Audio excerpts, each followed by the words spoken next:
lagi dalam Sate Bareng Yuk di hari ini, hari Selasa, tanggal 4 Agustus 2020. Nah gengs, kemarin kita sudah belajar mengenai persahabatan.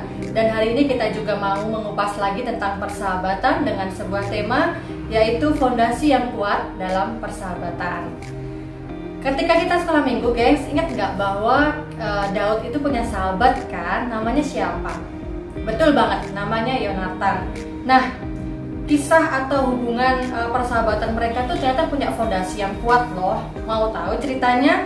Jadi ketika kita mengingat latar belakang Yonatan, teman-teman tahu bahwa dia sedang mengalami masa-masa yang sulit.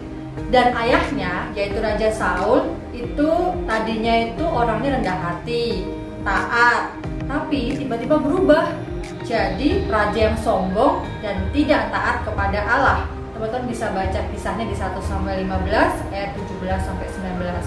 Nah, tapi perubahan sifat Saul ini teman-teman pasti sangat menyusahkan hati anaknya kan, yaitu Yonatan, karena dia akrab dengan ayahnya. Bisa jadi Yonatan juga khawatir nih bahwa hal ini akan berdampak buruk atas umat pilihan Allah. Nah, mungkinkah rakyat Israel akan ikut-ikutan tidak taat sehingga mengecewakan Allah? Pastilah. Tapi itu menjadi masa-masa yang sulit bagi orang yang beriman seperti Yonatan. Nah guys, sekarang kita jadi mengerti nih, kenapa si Yonatan itu bisa langsung akrab ya dengan Daud yang masih muda.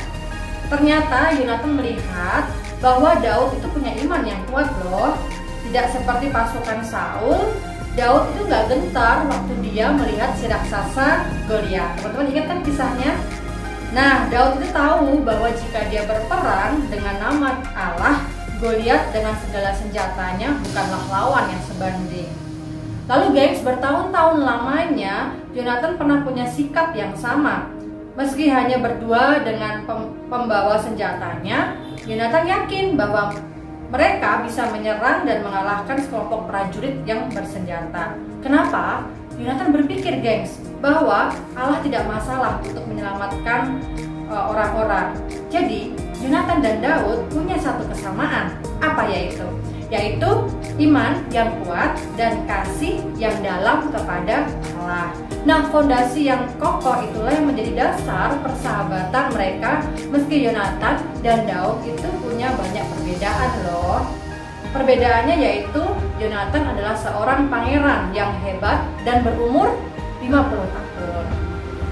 Nah, sedangkan Daud hanyalah seorang gembala yang tampaknya belum menginjak usia 20 tahun. Jadi jaraknya jauh banget ya, yang satu hampir 50 tahun, yang satu menginjak usia 20 tahunan. Tapi bagi mereka tuh semua perbedaan ataupun segala yang mereka rasakan itu nggak jadi masalah dalam persahabatan mereka. Nah, ada satu hal lagi gengs yang bisa mengancam persahabatan mereka. Apa itu? Nah, Daud tuh kan tahu bahwa Allah akan menjadikan dia sebagai raja Israel berikutnya nih, gantinya Saul. Apakah dia menutup-nutupi hal itu dari Yonatan sahabatnya? Pasti enggak dong. Sebagai sahabat yang baik, mereka pasti saling bercerita apa adanya dan gak saling menutup-nutupi, apalagi membohongi ya. Nah, bayangkan bagaimana perasaan Yonatan geng saat tahu bahwa Daudlah yang akan menjadi raja berikutnya. Mungkin Yonatan pernah berharap akan mewarisi tahta kerajaan dan memperbaiki perbuatan salah ayahnya, yaitu Saul. Tapi Alkitab di sini tidak pernah mengatakan bahwa Yonatan kesal karena tidak akan menjadi raja. Yang Alkitab catat hanyalah kesetiaan dan iman Yonatan, dan memang itulah yang terpenting. Nah, Yonatan bisa melihat bahwa kuasa kudus Allah menyertai Daud. Jadi di sini gengs, Yonatan pun memenuhi perjanjian yang pernah dibuatnya bersama dengan Daud dan terus menganggap Daud sebagai kawan, bukan lawan. Yonatan ingin agar kehendak Allah lah yang terjadi. Nah, jadi di sini Yonatan dan Daud punya kesamaan, yaitu iman yang kuat dan kasih yang dalam kepada Allah. Nah, apa yang bisa kita pelajari dari kisah Yonatan ini? Persahabatan mereka yang bisa kita pelajari adalah hamba Allah bisa belajar apa yang sebenarnya penting dalam sebuah persahabatan. Sahabat itu nggak perlu berasal dari latar belakang dan umur yang sama, tetapi yang penting mereka punya iman yang kuat kepada Allah. Dan persahabatan seperti itulah yang bisa menghasilkan banyak berkat. Kita bisa melihat buktinya dari persahabatan Yonatan dan Daud. dan mereka sering menyemangati dan menghibur satu sama lain. Ini khususnya penting bagi persahabatan mereka ketika mereka mau menghadapi ujian yang lebih sulit. Nah, kita akan menutup dengan membaca dari 1 Samuel 14 ayat 6. Firman Tuhan berbunyi demikian. Berkatalah Yonatan kepada bujang pembawa senjatanya itu, mari kita menyeberang ke dekat pasukan pengawal orang-orang yang tidak bersunat ini.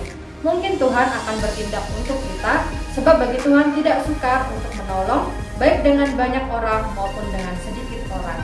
Jadi guys, selamat menjalin persahabatan, dan yang terpenting, kalian harus punya fondasi yang kuat, yaitu iman kepada Tuhan dan mengasihi Tuhan. Tuhan memberkati. Tadi itu sabtu kita ya. Jangan lupa kita harus belajar bahwa persahabatan itu harus memiliki fondasi yang kuat. Seperti Daud dan juga Yonatan, walaupun umur mereka beda jauh, tapi mereka memiliki fondasi yang kuat, yaitu iman mereka kepada Tuhan. Nah guys, untuk menutup saat teduh kita, mari kita berdoa ya.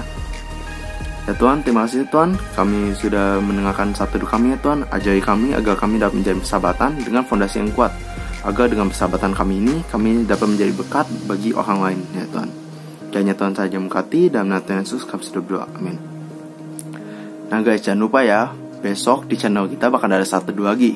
Jadi kalian harus ikut ya. Dan juga jangan lupa saat teduh kita dibagikan juga ke orang lain, agar mereka juga mendapatkan berkat dari saat teduh ini. Nah, jika kalian punya pergumulan ataupun pertanyaan, langsung saja DM di Instagram kita, Youth GKI Kanaan, dan juga dengerin podcast kita, Youth GKI Kanaan. Nah, nanti pada hari Sabtu jam 7 kita juga ada Zoom Fellowship. Nanti linknya akan dibagikan melalui line atau WA kalian. Oke, sampai situ aja. Tuhan Yesus memberkati. Sampai jumpa guys. Selamat datang di obrolan santuy anak milenial. Oke guys, hari ini kita akan membahas satu tema yang menarik, yaitu The Right Past Love. Sebenarnya waktu kita cari pacar itu kayak main puzzle kan. Ada yang cocok tapi nggak seiman, ini masalah. Tapi ada yang seiman tapi nggak cocok, nah ini yang sering. Tapi kita kalau milih pasangan itu harus minta Tuhan tunjukin ya sih. Cuman kan kayak ribet gitu loh kok. Oh juga ini urusan hati aku, kayak gimana Tuhan ikut campurnya. Of different religion. Oh berarti sebenarnya kita itu nggak dikasih milih pasangan dong kalau sama Tuhan. Ini kan kok, itu kan zaman dulu kok. Nah, emang masih berlaku itu kok. Mari kita tundukkan hati, perasaan, dan hikmat kita di bawah Tuhan.